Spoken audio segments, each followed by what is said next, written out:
So let me give the special education stuff a break. I was thinking today, I'll talk a little bit more about myself. So my parents have passed on, but I was just thinking that, with just minimal education, they were able to do so much, raised a large family,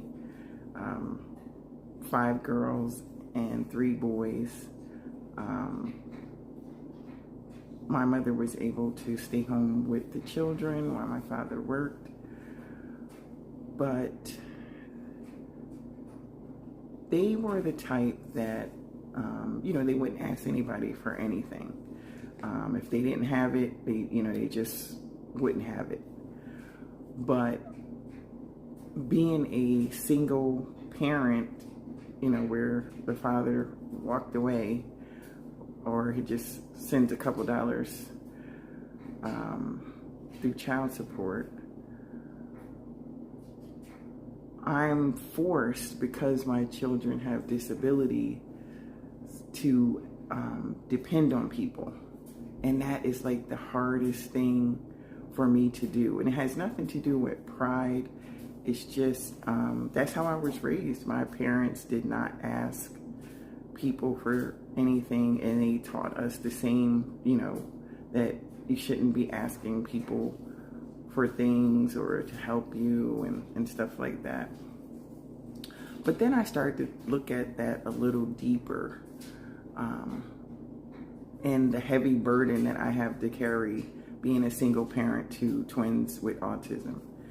And my twins would be so much further along if the education piece would have performed appropriately. I, did all the therapies, OT, PT, speech for many years. Of course, I had to work in order to keep a roof over our heads.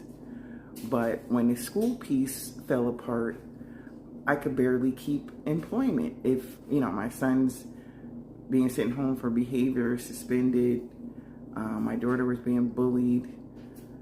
So I started to think, for people, if you see a person carrying a heavy burden, like you see that their legs are like buckling, do you just watch them carry that load, or do you help? Do you offer to help, or do you just try to see if they're just gonna break one of these days?